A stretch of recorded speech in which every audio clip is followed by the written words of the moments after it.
Failing to plan is planning to fail.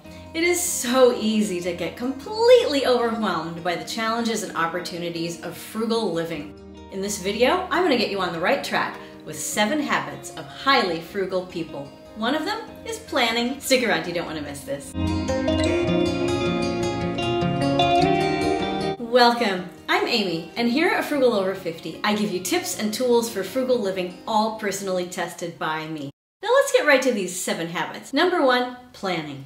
You might not think immediately of planning as a frugal living habit, but think of it like this. You go to the grocery store, you know that you need to buy food for the next week, you get there and you discover you left your wallet at home. Oops, did I come down here without my driver's license and my money? You don't have a list, you don't remember what you have in your pantry, you haven't made a meal plan, and there you are at the store with nothing and you're hungry. You didn't make a plan, so therefore you're not going to succeed at what you need to do, which is to get the food into your house. This is a very basic example, and that sort of thing happens to most of us at some point in our lives. I confess it's happened to me a time or two. You want to do everything in your power to avoid it. Planning calms us down. Planning gives us a high-level view of everything that we have and everything that we need. And planning helps us to stop that impulse to just get something in order to solve something.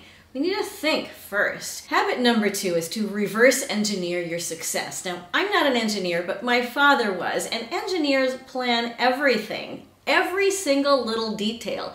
But they don't just do number 1, planning, they also reverse engineer. So that means that if you know that you want something in the future, you look at the outcome and then you say, what steps do I have to take to get to that outcome? In the example that I'm giving to you, I have 2 goals. One is to plan meals, one is to stock my pantry. And I have to reverse engineer both of those so that I can create as many steps as I need in order to succeed at those goals. The first thing that you want to do is to examine what you already have in your house. The second thing that you want to do is to make a menu plan for the next week or the next 2 weeks or the next month, whatever period of time works for your household.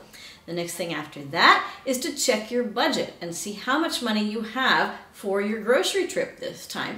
And the next thing after that is to meal plan. Then you make your grocery list of the things that you need to get.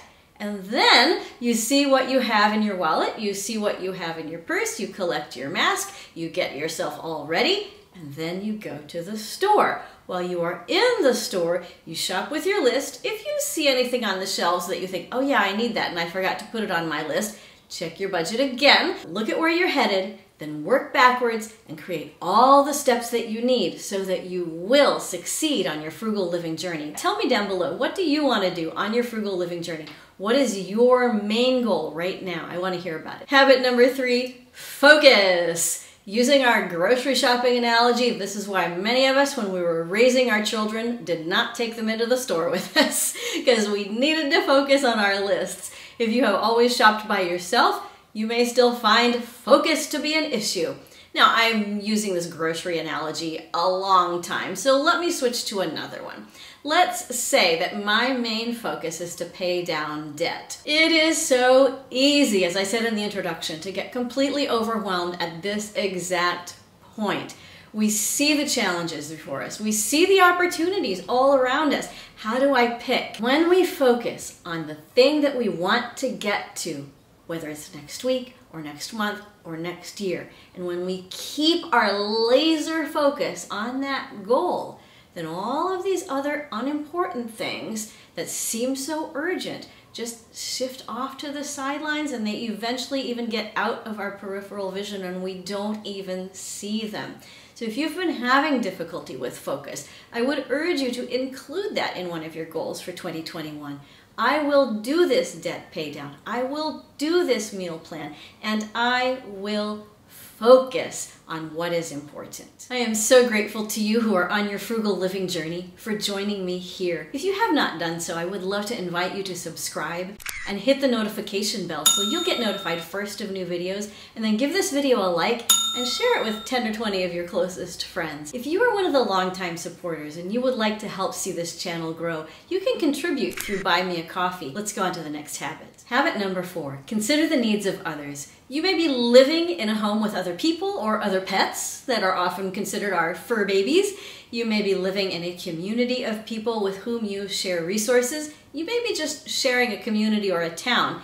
And many of us I know feel very isolated over the last year. If you're watching this at the time that I've released this video, we may be feeling very isolated and not so much in community. But I would urge you to look at the needs of other people in your orbit and in your circle, and particularly for those that you're sharing a household with. Whether they're family members or whether they are furry family members, think about the different styles of living that everybody brings to the world. And think about what might seem naturally frugal for you and might be a challenge for somebody else or not even a priority.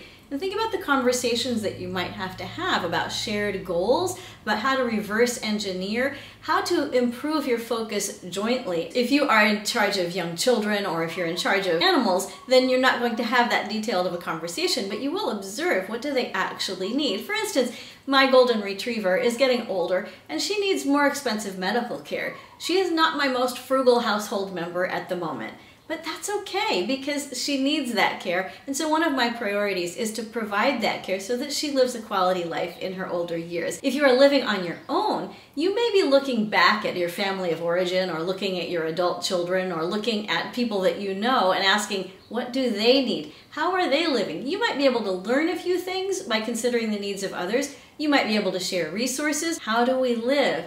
And have grace and compassion and care for each other as we are all on our journeys. Number 5, problem solve using a combination of strategies. This means that there's not necessarily one right way to do anything that we need to do. So let's say that you have a goal in 2021 and your goal is to set up and use a successful budget. By the way, I love You Need a Budget, refer to it all the time. There's a link down below. Let's say that you're like, budget, spending plan, but let's say you've set that as your goal. That's your thing that you're gonna do, is get your budget going, or you're gonna try a new system. So you're gonna problem solve by maybe trying a couple of different budget plans. You're gonna problem solve by reading blog articles. You're using a combination of strategies to solve your problem, which is, I don't know how to budget. I don't do very well at it. I'm scared of the word. I'm afraid of my own money. These are big problems to have, and you're solving them by a combination of strategies. And so don't be afraid to reach out widely for help. You are focused on your goal of establishing a successful budget, and you are looking everywhere you can with that laser focus so that you can get help, information, resources, skills, tools, strategies, software. You're solving your problem with a combination of effective strategies. Number 6, hone your strengths. This is where I want you to identify what you do well in frugal living. What do you do well in your life that can lead you to a more frugal life? What is that one thing or those 2 things or those 10 things that you know about yourself or that people have told you many times about yourself that is a real strength? Are you good at looking at the big picture? If you're a big picture thinker, then you are going to be fantastic at planning long-term frugal living goals. Hone that skill at looking at how you're going to plan a goal and then reverse engineer your way toward it. Are you really good at detail work?